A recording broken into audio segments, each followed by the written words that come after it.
สวัสดีที่ครัวอีกรอบพี่น้องจ๋าน่าจะมาทำต้มแซ่บเปื่อยหรือยังเอาจานบ่มันยังบ่ทันเปื่อยแห้งแล้วก็จะมาตำตีนไก่แต่ถาพวกนางเขายังบ่เห็นสอดอยู่รู้บ่มาหรือบ่มาลมแห้งหรือรอ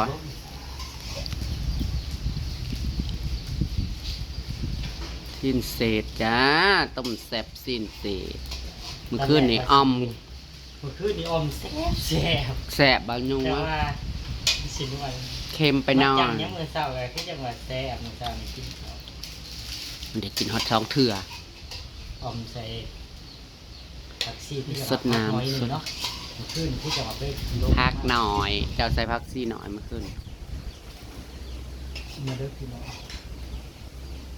ท้องสาวนอนถ่ายอยู่พี่น้องเลยกินข้าวผัดไปห้างกระยำหันอ้อยเฮีย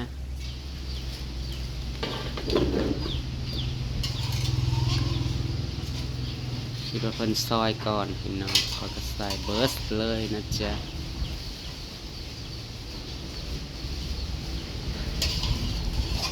ไหนซีมึงดูมันเหมือนยุ่งอะไรก็เพื่อยหรอต้มเพิ่ม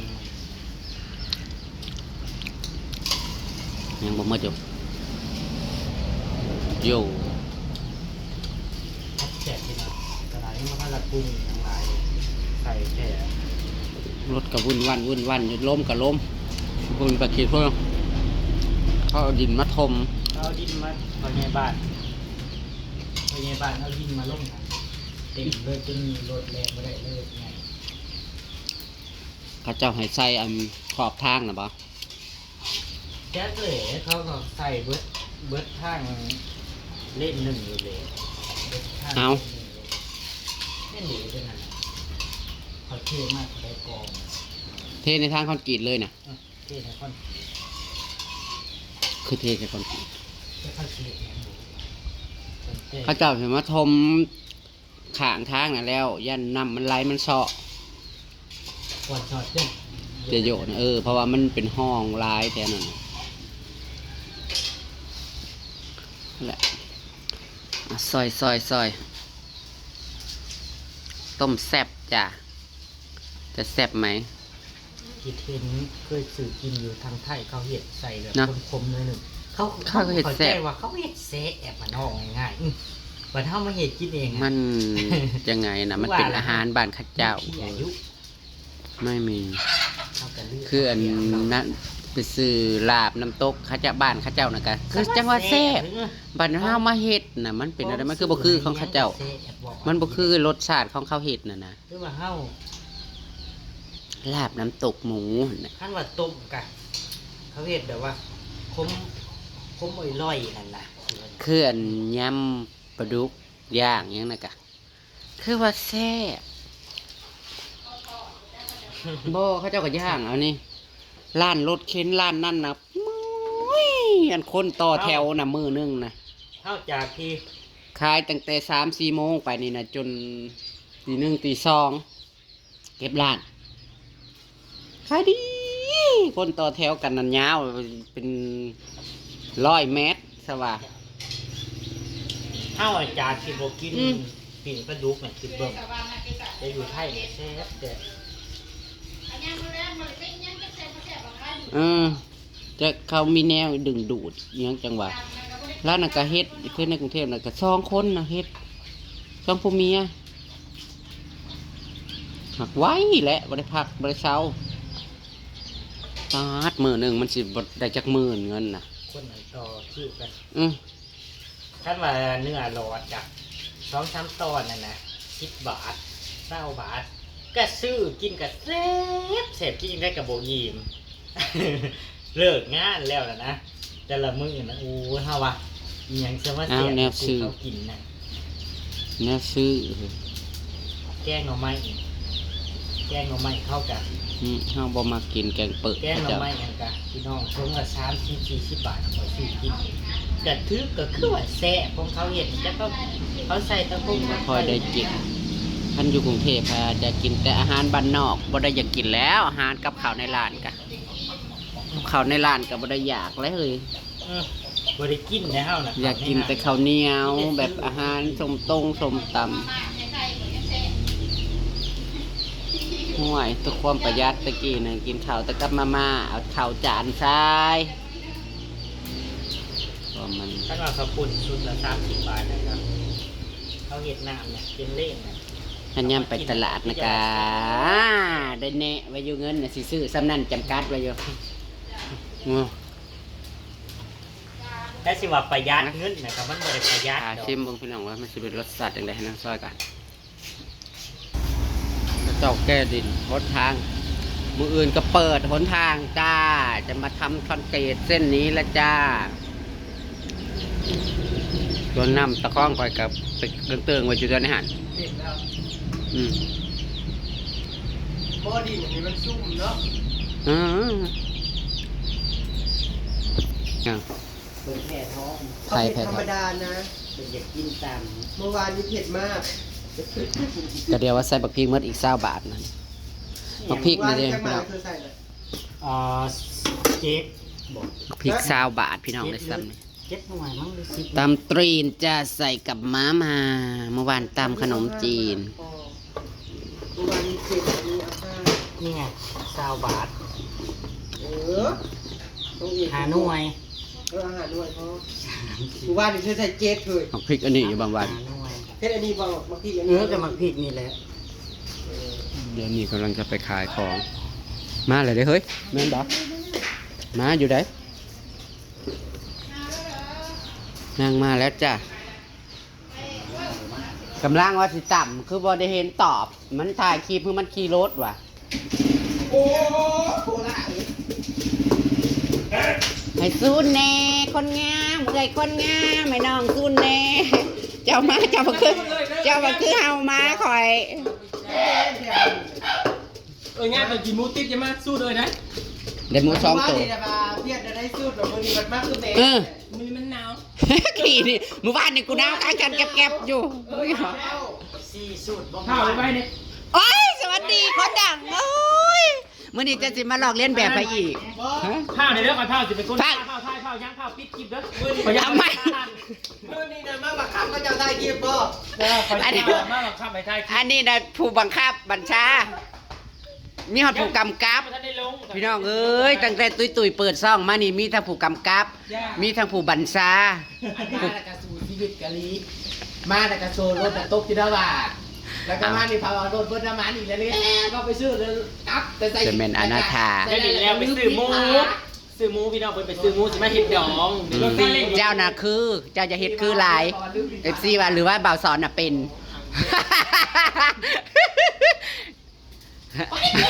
บ่เด้อบ่เลย เอาไม่รู้เอาไม่รู้ ไผขอบ่ได้บ่พี่น้องขายซะก่อน พี่น้องเจ้าบ่นี่นะป้าพี่เจ้าพี่น้องรถแมคโครบ่โอ้ยมาโจกหน้าให้ข่อยนักว่า มาสิจุกคอขี้มูให้นี่ เออนี่น่ะคือบ่ให้เขาโจกกันแน่นี่น้ำมันขัง เห็นบอกอันเขาว่าคอยเป็นว่านี่ เออ บอลเลยให้เราแบบตบปากมันเดี๋ยวนี้นี่อ่ะ อันนี้มันจะไปน้ำกันจะเป็นที่ตัวเดียวกันเลยไอ้แขกกับไปน้ำกันได้มือไปกับประเทศไทยคลิปมันเบาแขก เออคือบ่ทาย ที่ไทยคลิปห้าไม่ยังมึงพากูไปนะบนคลายโลกซบไปเนี่ยไปซื้อมูนบนคลายโลกซบนะ สาธิตแล้วจับกล้องเลยเนี่ย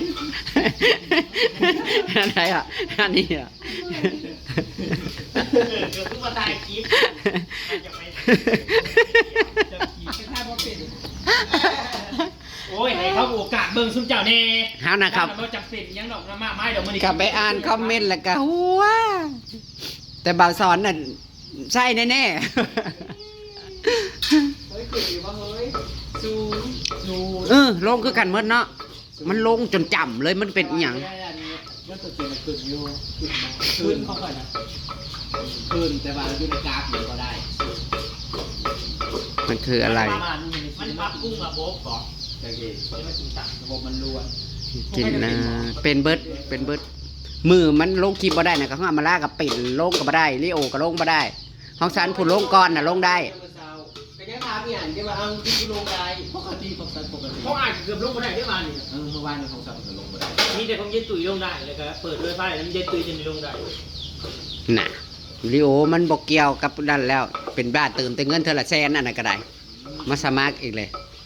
แล้วมันช้า โอ้แม่นสปีดมันบอกไหนมันลงคลิปของ3ชั่วโมงแต่ที่ลงคลิปหานาที3นาทีนึงเพื่อนน่ะ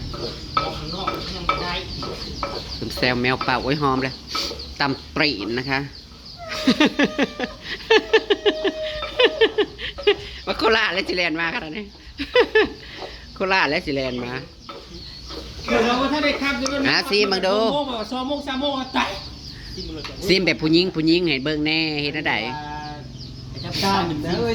จีโมงว่าอยากเมื่อวดทุกวันไรไหนวะ กินข้าวผัดเบิดจานบักใหญ่ สิ่งนี้ก็เราก็เรียกว่า เอาเฮ้ยกินถ่าต่ำสั้นๆเลยหิว เงินเดือนออกมันสิบ่เบิดผมบ่กินนะ มันบ่ฮอดเดือนจำมันบ่ได้กุมเดือนแล้วคุมมือนี่นาน กับประเด็กใช่ไหม ว่ามันสิเก็บ กินเบิดแล้วบอกเครื่องดื่มแล้วมันเบิดแล้ว เมื่อยเด้อีน้อยเตรียมได้เพราะเขาจะเป็นเจ้าภาพน้ำแข็งน่ะได้มื้อเลยเด้อ บ่ได้เฮิง พุ่นแล้ววันที่1เดือนมีนาพุ่นแล้ว เนี่ยนะก็ยังเฮิงอยู่ได้นะ ก็เว้ยบ่เฮิงแล้วบ่ได้พอฮอด2เดือนได้เดือนไปปลายๆนึง แต่ถึงได้ยังไงบ่ไปไกล เอาอีกเลย ไปสิท่านซื้อบ่ไปขายจะบ่ลงซุปหรือบ่ได้ขายบ่ซะแต่เงินนี่มันสิยากเงินเข้าซื้อบ่ เขาบ่ซื้อนะเอารถกระตกแล้วบ่ ได้แล้วบ่ชุดแล้วฮอดได้มื้อแล้ว บ่ได้ยากสุดนะนั่ง เอ้าสุดเขาไอ้น้ำบ่ได้แต่เก่าน่ะแล้วเก่าสุดที่เก่ารุ่นเก่า เห็นอันผมเห็นปุญใหญ่ๆบ่เก่าใหญ่ๆเลยนะแล้ว มันเป็นเก่าของร้านน่ะเลยรุ่นราคาถูกยังบ่อิ่มเด้ เนาะอยากสิหน่อยอยู่นะบ่มันมีน้ำต้มอยู่ มีน้ำจุ่มยังอีกเลย น้ำต้มตีนมันน่ะเด้เฮาก็บ่ได้สิมเฮาก็จะได้เฮาก็ เฮาก็เอามาสดดีเลยนะเฮ้ยกินทั้งหากมันนั่นทั้งแซ่เด้นะผักกระถินน่ะก็ล้างแน่นะก็ได้กระซ้ำไปพี่น้องเอ้ยไปกิน มันเป็น จำ อะไร สิ เนี่ยจะมาเห็นอันข่อยอันคนดังนะ โอ้ยกับคนกับเบิ่งไลฟ์เติบได้คู่มือนี่4,000ป่ายกับ30,000ได้เฮ้ยคู่มือ 4,000ผมคนเบิ่งข่อยนะ อ้าว แล้วก็สิบ่ได้เปิดซ่องอีกบ่ เขาจะเวลาตอนเจ้าเปิดซ่องเจ้าก็ต้องเป็นสาววายก็สิมาเป็นมีลูกมีเมียกันเห็นบ่เนาะเดือนละ 2,000เหรียญพ่อใหญ่อัน เที่ยวมากอย่างสิเขาสิบ่มากกะสิกูเนี่ยเจ็บบ่เอาไปหาเขาอีกแหละ พอดีนี่เขาสิเจออันราคาแพงดาวเทียมของสั่งซูม ไม่ไงเปรียบสิ บ่ บอก มีบ่เขียนว่าราคาคล้ายก็ไปเป็นอันหมูจุนแต่ว่าเป็นหมูกระเทย เนาะ คืออะไรลงนี่ เธอกับบริเมนกับเธอกับปีสิกับบาทไทยเฮ้ยเอาเรามาเอาอย่าง มีหมดนะ เรามาเอาอีหยังมื้ออนสิเปิดทางเส้นนี้แหละได้สอน ชีสจ้างอันนั้นบ่ ฮะ มื้ออื่นคือว่ามีประกาศ จักคันเพิ่นสิหยุดเขาเฮ็ดก็เฮ็ดตอนเช้าเฮ้ยจงสการกับบ่ายสิมาเฮ็ดคอนกรีตเฮ้ยคอยเพิ่มน้ำปลาเขาเลยได้ เพื่อนก็เพิ่มมากินจุกจุก อ้าวยังจ่างอีกอยู่บ่ บอกเห็นทางสังเกตนี่ก็สิมีคนกรีดแล้ว บาดจัน หากทางลาดยางนั้นวิตายหายจากไปโลดบ่ต้องมาบ่จัก คน ได้ ที่ออกมาให้บริษัทเท่านี้นะ กะสิเทคันว่ามันยังบ่มีบ่มาแหละกับปีหน้ากะเทหรือเทลงห้องเฮียนแล้วก็เทมันนี่ เนาะก็ต้องขาว ถ้าหัวปอดมันนะ ก็ว่าสิมาแล้วมึนนะเพราะบ้านไม่ต้องเก่งจำปาเตี้ยก็จับไปได้เลย มีอะไรตามเพียรแล้วก็จะได้ จังสิว่าแต่ปลาเพียยังงัวมันคืมก็ได้ ปลูกจริงระเบิดจังเท่าไหร่เป็น มาตัวกินแต่งัวกินแต่ป่าของต้องตาม เนี่ยทำมาจับนี่แต่ว่า ช้อนจะว่าอีหยังจะว่าเท่าไหร่เจ้าหน้าย่านเขามาจับบ่ เขามาเนี่ยเขาไม่ได้ถ่ายยูทูบ บ่ทายเขาก็สิบ่ทาย เจ้าหน้าที่ได้สิมีจะสีได้ ก่อนเขาสิตายเขาก็สิปล่อยมันคักๆข่อยก็คือกันนั่นแหละ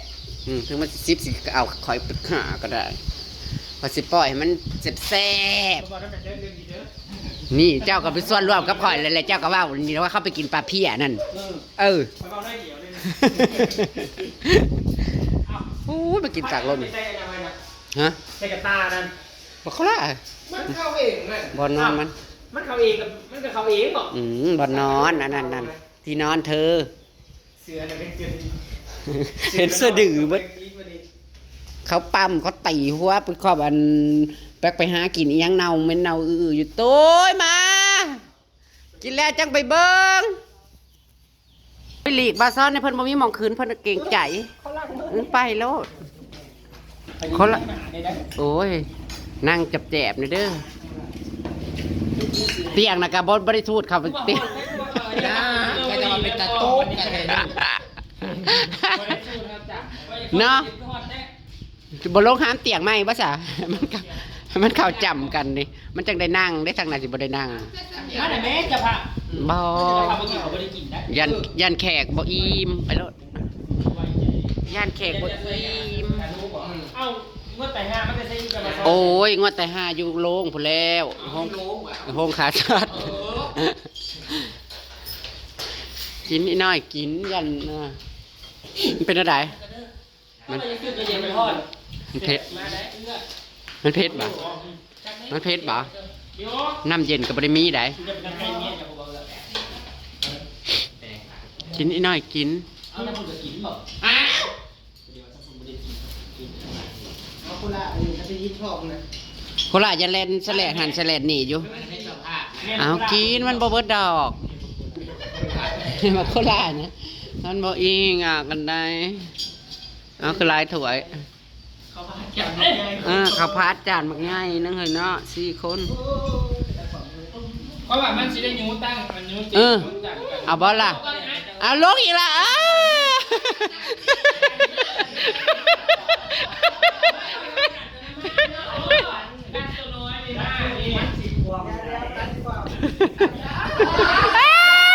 ผู้นึงเลยดัดมา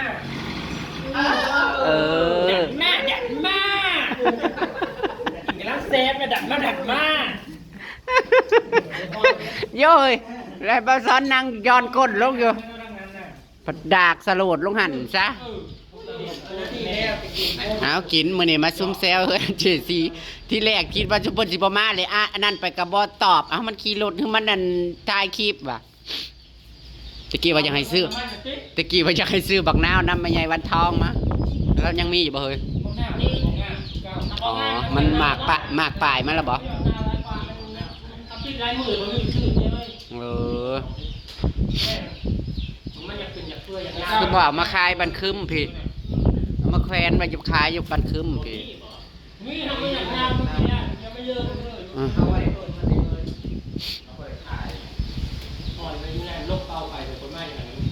หนาวเดี๋ยวนี้